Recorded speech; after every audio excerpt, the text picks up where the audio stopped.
Assalamualaikum warahmatullahi wabarakatuh. Halo semuanya, perkenalkan ini dia Masjid Peradaban Percikan Iman yang saya pilih menjadi salah satu aset yang saya sukai karena keindahan dan manfaatnya.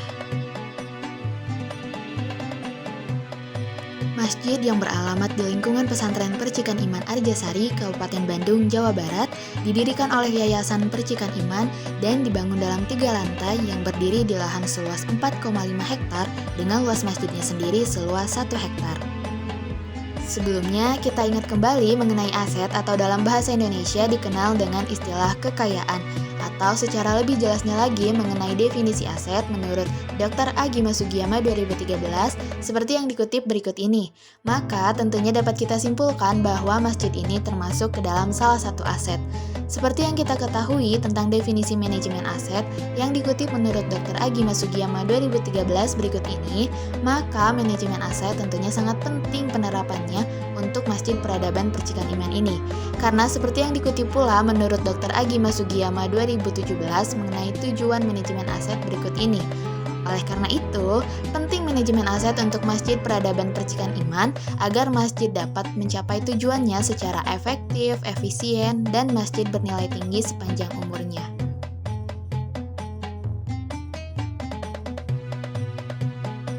Dilihat dari tujuannya, masjid ini termasuk ke dalam aset tujuan non-komersial atau dalam artian tidak diperuntukkan sebagai aset yang menghasilkan profit bagi pengelolanya. Karena masjid ini tidak ditujukan untuk mencari laba atau non-profit oriented, namun untuk meningkatkan kesejahteraan masyarakat melalui pelayanan publik berupa fasilitas umum keagamaan. Masjid Peradaban Percikan Iman ini memiliki nilai yang sangat tinggi bagi masyarakat sekitar karena tidak hanya berfungsi sebagai tempat ibadah, tetapi juga sebagai pusat kegiatan pendidikan Islami dan sosial.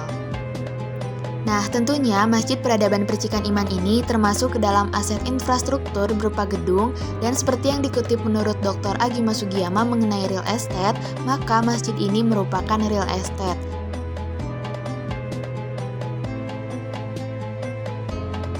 Lalu, apabila kita lihat dari jenisnya, maka masjid ini termasuk ke dalam aset berwujud atau tangible asset, yang mana menurut Dr. Agima Sugiyama 2013, bahwa tangible asset adalah kekayaan yang dapat dimanifestasikan secara fisik dengan menggunakan panca indera. Itulah mengapa masjid ini termasuk ke dalam tangible asset, karena secara fisik, masjid ini bisa kita lihat menggunakan panca indera, mulai dari bangunan, arsitektur, perlengkapan sarana prasarana, halaman masjid, jalan, dan tempat parkir. Untuk fasilitas tempat wudhu dan toilet sudah dipastikan dirawat dan dijaga sebersih mungkin untuk kenyamanan para jamaahnya. Tersedia pula wastafel cuci tangan dan disediakan toilet jongkok dan duduk, bahkan toilet khusus penyandang disabilitas.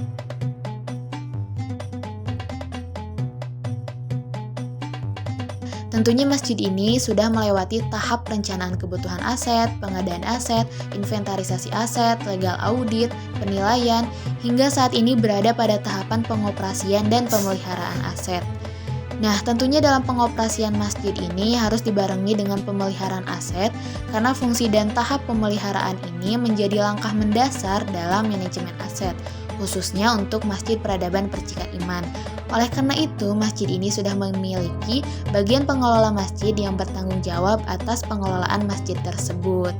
Nah, tujuannya untuk menjamin agar aset masjid ini dapat berfungsi sebagaimana yang diharapkan atau kembali lagi kepada tujuan manajemen aset, yaitu agar masjid ini bisa berfungsi secara efektif, efisien, dan masjid bernilai tinggi sepanjang umurnya.